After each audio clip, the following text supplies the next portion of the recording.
Nothing is impossible. Everything is possible. Sheikh Hasina যদি পতন ঘটতে পারে এমন ফ্যাসিস্টের, যিনি ইউনিয়নের মেম্বার থেকে শুরু করে মন্ত্রী পর্যন্ত তার ছিল, পুলিশের সৈনিক থেকে সিপাহী থেকে শুরু করে আইজি পর্যন্ত তার ছিল, পিয়ন থেকে শুরু করে আমলা সচিব তার ছিল, সৈনিক থেকে শুরু করে মেজর জেনারেল তার ছিল, ছিল না? ছিল। তাহলে কি উনি ক্ষমতায় থাকতে পেরেছেন? পারেননি। সুতরাং এটা যদি সম্ভব হয় তাহলে এই প্রজন্মের তরুণদের দিয়ে এই ভবদহের সমস্যা সমাধান করা সম্ভব। যশোরের কান্না ভবদহ, ইনশাল্লাহ একটি টাকারও দুর্নীতি করব না এবং এই সমস্যা সমাধান করারই হবে আমার প্রায়োরিটি, টপ প্রায়োরিটি। যদি আমাকে দল মনোনয়ন দেন, আপনারা যদি নির্বাচিত করেন, যশোর নওপাড়াকে শিল্প বান্ধব করব, স্কুল কলেজ শিক্ষা প্রতিষ্ঠান, ভৌত অবকাঠামো, রাস্তাঘাট, কোনো টেন্ডারবাজি, কোনো কমিশন বাণিজ্য করবো না। আমার টোটাল লাইফে একটি টাকা যেমন দুর্নীতি করিনি, ভবিষ্যতেও কোনো দুর্নীতি করবো না। এটা আপনারা যদি মুখে যে রেকর্ড করেন, অন দ্য রেকর্ড বলছি, লিখিত চুক্তি করেন, তাও বলবো যে জীবনে একটি টাকার দুর্নীতি আমি করবো না। আমি মহান আল্লাহকে বলেছি, আল্লাহ আমি যদি এমপি হতে গিয়ে আমার পরকাল নষ্ট হয়, আমার এমপি তো দরকার নাই। আমি মন্ত্রী হতে গিয়ে আমার পরকাল নষ্ট হয়, আমার মন্ত্রী তো দরকার নাই, আমাকে পরকালটা আমার থাকতে হবে। অর্থাৎ আমি আল্লাহতে বিশ্বাস করি, আমি বিশ্বাস করি সকল সম্প্রদায়ের সহাবস্থান। আমি মনে করি অন্য ধর্মের প্রতি সম্মান শ্রদ্ধা, তারা নির্বিঘ্নে নিরাপত্তার সাথে বসবাস করবে, ধর্ম পালন করবে, এতে বিশ্বাস করি, কোনো দুর্নীতিতে বিশ্বাস করি না। সুতরাং আপনারা জানেন সম্প্রতি বাঘারপাড়া অভয়নগর 2 উপজেলার বিএনপি নেতৃবৃন্দ ঐক্যবদ্ধ হয়েছে যে কোনো দুর্বৃত্তকে এই আসনের সংসদ সদস্য তারা চায় না। জনগণের যে চাহিদা সেই অনুযায়ী তারা ঐক্যবদ্ধ হয়েছে।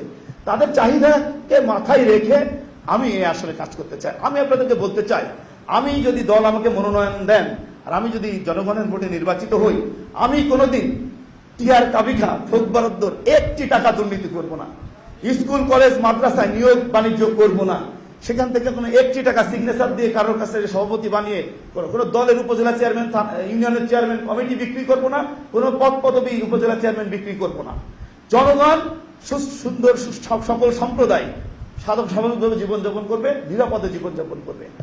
নওপাড়াতে ব্যবসায়ীরা নিরাপদে ব্যবসা করবে। বিনিয়োগ বান্ধব একটা পরিবেশ করব, যেখানে শুধু বাংলাদেশের বিনিয়োগকারী না, বিদেশি বিনিয়োগকারীরা ওখানে বিনিয়োগ করতে উৎসাহিত হবে, এমন পরিবেশ করবো ইনশাল্লাহ। আপনারা জানেন ইপিজেড, এই ইপিজেডের যে যিনি ঠিকাদারি পেয়েছেন, আপনারা খুঁজে বের করেন এই ঠিকাদারের সাথে কে যোগাযোগ করছে, করে তার কাছে চাঁদা দাবি করছে, এটাও খুঁজে বের করবে। আপনাদের কাছে আমার আহ্বান যে এই যে ঠিকাদার, ওনার সাথে কিন্তু অলরেডি যোগাযোগ হয়েছে এবং টাকা পয়সা লেনদেনের অফার চলতেছে, এগুলো আপনারা খুঁজে বের করবেন। এটা হচ্ছে আপনারা সাংবাদিকগুলো জাতির বিবেক। এই কথাগুলো কেন বলছি, যে আপনারা এগুলো বের করে আনেন। বাঘারপাড়া এবং অভয়নগরে ফ্যাসিস্টদেরকে পুরোপুরি ফ্যাসিস্ট পুনর্বাসিত রয়েছে। এটা কারা করছে? যারা সাধারণ মানুষের জীবনকে দুর্বিষহ করে তুলেছিল, যাদেরকে টাকা না দিলে সাধারণ মানুষ ঘরে ঘুমাতে পারতো না, বিএনপি নেতারা ঘুমাতে পারতো না, বিএনপি নেতা খালে বিলে ঘুমিয়েছে। আপনি জানেন মেফতাউদ্দিন শিকদার, ছাত্রদল যুবদল নেতা, তার অসুস্থ সন্তানকে রেখে রাতের মধ্যে খালি গায়ে তাকে গ্রেফতার করে নিয়ে গেছে। অনেক নেতা কর্মী আহত হয়েছে। তাদেরকে আশ্রয় প্রশ্রয় কিসের বিনিময়ে দেওয়া হচ্ছে, কে দিচ্ছে, আপনারা এটা বের করবেন। তাদের বিরুদ্ধে আপনাদের কলম চলবে, এটাই প্রত্যাশা করব।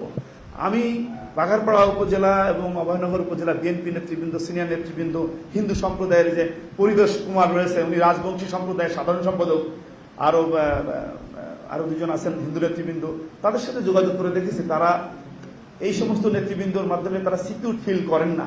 তারা বলতে চান যে এটা হলো ওই যে নতুন বোতলে পুরাতন মদের মতোই বিষয় হয়ে গেছে। যারা বর্তমানে এমপি হওয়ার আগে অনেকে নিজেকে এমপি মনে করে, রীতিমতো মনে করেন ইউনিয়ন অফিস, তারা সেখানে প্রভাব বিস্তার করে এমপির যে সুবিধা অর্থাৎ অসুবিধা, আনডিউ প্রিভিলেজ যেগুলোকে বলে, সেগুলো তারা গ্রহণ করছেন অনেকে। সেগুলো আসলে বিএনপির পক্ষ থেকে এগুলোর ব্যাপারে নিষেধাজ্ঞা রয়েছে। আপনারা জানেন যে বিএনপির পক্ষ থেকে বলা হয়েছে কোনো পোস্টার ফেস্টুন, যশোর শহরে কিন্তু কোনো পোস্টার ফেস্টুন নাই। কেন? বিএনপি এত জনপ্রিয় দল, যেখানে পোস্টার ফেস্টুন দিয়ে কারো নেতৃত্ব প্রকাশ করা বা প্রভাব বিস্তার করার কোনো সুযোগ নাই। এমনিতেই যারা জনপ্রিয়, যারা ভালো মানুষ, তাদের সুনাম ছড়িয়ে পড়ে স্বাভাবিকভাবে। আপনি দেখবেন বাঘারপাড়া অভয়নগরে প্রচুর পরিমাণে পোস্টার দলীয়, এটা কিন্তু দলের নিয়ম ভেঙে এটা পোস্টারগুলো রয়েছে। আপনারা জানেন দল থেকে কেন্দ্রীয় মনিটরিং সেল করে দেওয়া হয়েছিল যে এ ধরনের পোস্টার ফেস্টুন যারা ঘাটে মাঠে থানার সামনে, অফিসের সামনে, আদালতের সামনে দিয়ে প্রভাব বিস্তার করে সুবিধা আদায়ের জন্য এগুলো সাঁটাচ্ছে, তাদের এই পোস্টারগুলো রিমুভ করার জন্য কেন্দ্রীয় নেতৃবৃন্দের সমন্বয়ে টিম করেছিল। আপনারা দেখেন বাঘারপাড়া অভয়নগরে ওই ফ্যাক্টরির সামনে, মিলের সামনে, থানার সামনে, কলেজের সামনে ওই হাতের সামনে এগুলো রয়েছে। উদ্দেশ্য কি সেটা আপনারা ভালো জানেন। এগুলো নিয়ম বহির্ভূত কাজ। আপনারা জানেন কোন মোটর সাইকেল শোভাযাত্রা নিষেধ ছিল। আমি দেখেছি অনেক বড় বড় নেতা নিজের আইডিতে সেলফি দিয়ে সেই মোটর সাইকেল শোভাযাত্রা করছে, বিরাট জনপ্রিয় লোক, এটা প্রমাণ করার চেষ্টা করছেন। এটাও কিন্তু দলের নীতি বিরুদ্ধ। আপনারা জানেন স্কুলের যে ম্যানেজিং কমিটিগুলো হয়েছে, সেই ম্যানেজিং কমিটিগুলো প্রভাব বিস্তার করে একদম প্রয়োজনে ঘরের কর্মচারীদেরকে দিয়ে তাদেরকে সভাপতি করা হয়েছে, এবং সেটা ডিসি অফিস, বোর্ড অফিস সব জায়গায় প্রভাব বিস্তার করা হয়েছে, যেটা দলের থেকে সম্পূর্ণ নিষেধ। আপনাদের দোয়ায় আল্লাহ রহমতে বিএনপির ভারপ্রাপ্ত চেয়ারম্যান জনাব তারেক রহমানের যে স্পিরিট, সেই স্পিরিট ধারণ করে আমি পলিটিক্স করি। সেই পলিটিক্সটা হলো জনগণের জন্য, মানুষের জন্য। কোনো আনডিউ ইন্টেনশন, আমাকে কিছু হতেই হবে, আমাকে কিছু পেতেই হবে, আসলে হওয়ার জন্য, পাওয়ার জন্য সবকিছু আমি করতে রাজি, সেই পলিটিক্সটা নূরে আলম সিদ্দিকী সোহাগ করেনি, ভবিষ্যতেও করবে না। এই যে ভবদহ সমস্যা, আমি বলবো, আমি আপনাদের সাথে কথা দিতে পারি, এই সমস্যার সমাধান